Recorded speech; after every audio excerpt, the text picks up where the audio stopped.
ನಾ ಹಿಂದೆ ಹೋದ ವಾರ ಬಂದಾಗೂ ಯಾವಾಗೂ ಹೇಳಿದ್ದೆ ಅವ್ರ ಪರಿಸ್ಥಿತಿ ಹಂಗಂದ್ರೆ ನೋಡಿ, ಮೊದಲೇದು ನಾನಾ ಮುಖ್ಯಮಂತ್ರಿ ಅಂತ ಹೇಳ್ಕೋಬೇಕು. ಅವರು ಯಾರು ಆ ರೀತಿ ಬೇರೆ ಯಾವ ರಾಜ್ಯದ ಮುಖ್ಯಮಂತ್ರಿನೂ ಹೇಳ್ಕೊಳ್ತಲ್ಲ, ಇವ್ರಿಗೆ ನಾನೇ ಮುಖ್ಯಮಂತ್ರಿ ಅಂತ ಹೇಳೋ ಸ್ಥಿತಿ ಬಂದದಂತ ಜನರ ಮುಂದೆ.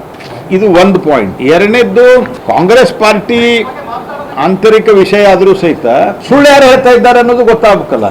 ಇವ್ರ ಅಗ್ರಿಮೆಂಟ್ ಆಗಿತ್ತು ಅಂತ ಹೇಳ್ತಾರೆ, ಅವ್ರು ಇಲ್ಲ ಅಂತ ಹೇಳ್ತಾರೆ. ಯಾರು ಸುಳ್ಳು ಹೇಳ್ತಾ ಇದ್ದಾರೆ ಅಂತೇಳಿ ಈ ರಾಹುಲ್ ಗಾಂಧಿ ಮತ್ತು ನಮ್ಮ ಸನ್ಮಾನ್ಯ ಮಲ್ಲಿಕಾರ್ಜುನ್ ಖರ್ಗೆ ಅವರು ಇದಕ್ಕೆ ಉತ್ತರ ಕೊಡ್ಬೇಕಲ್ಲ, ಆಗಿತ್ತಾ ಇಲ್ಲ ಅಂತ ಹೇಳಿ. ಅವ್ರು ಬರ್ತಾರ, ನಮ್ಮ ಸುರ್ಜೇವಾಲಾ ಅವರು 15 ದಿವಸಕ್ಕೊಮ್ಮಂದ್ಬಿಡಿ ಏನ್ ಮಾಡಿ ಉತ್ತರ ಗೊತ್ತಾಗುದಿಲ್ಲ, ಈ ಸರ್ತಿ ಚೀಟಿ ಬರೆದು ಕೊಡು ಅಂತ ಹೇಳ್ಯಾರ. ಎಲ್ಲಾರು ಚೀಟಿ ಬರೆದು ಕೊಡುದಿಲ್ಲ ಅಂತ ತಿಳ್ಕೊಂಡ ಚೀಟಿ ಬರೆದು ಕೊಟ್ರೆ ಎಲ್ಲ ನಾವು ಏನೇನ್ ಬರೆದು ಕೊಟ್ಟಿವಿ ಅವ್ರಿಗೆ ಗೊತ್ತಾಗ್ತದೆ, ಅವ್ರು ನಮ್ಮ ಟಾರ್ಗೆಟ್ ಮಾಡಿದ್ರೆ ಯಾವ ರೀತಿ ವಾತಾವರಣ ಅದ ವಿಚಾರ ಮಾಡ್ರಿ. ಹಾಗಾಗಿ ನಿಮಗೆ ಎಷ್ಟು ಬೆಂಬಲ ಅದ, ಅವ್ರಿಗೆ ಎಷ್ಟು ಬೆಂಬಲ ಅದನ್ನು ಸ್ಪಷ್ಟಪಡಿಸ್ಬೇಕು ಮುಖ್ಯಮಂತ್ರಿಗಳು. ಅಫ್ಕೋರ್ಸ್ ನಾಟ್ ಮಚ್ ಅಂತ ಹೇಳ್ಯಾರ ಅವರು. ಅಫ್ಕೋರ್ಸ್ ನಾಟ್ ಮಚ್ ಅಂದ್ರೆ ಎಷ್ಟು MLA ನಿಮ್ಮ ವಿರುದ್ಧ ಇದ್ದ ಹಂಗಾರ ಸ್ವಲ್ಪ ಅದಂತ ಒಪ್ಕೊಂಡ್ರಲ್ಲ. ಎಷ್ಟು ಜನ ಇದ್ದಾರೆ?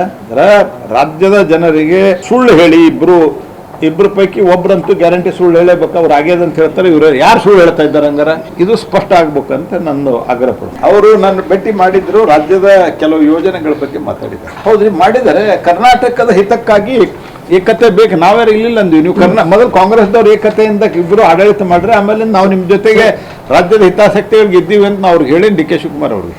ಅಲ್ಲ, ನಮ್ಗೆ ಅಂದಾಜಿಲ್ಲ ಅದು, ಯಾಕಂದ್ರೆ ಇಬ್ಬರನ್ನೂ ನಂಬುವಂಗಿಲ್ಲಲ್ಲ. Both are not worth to be believed.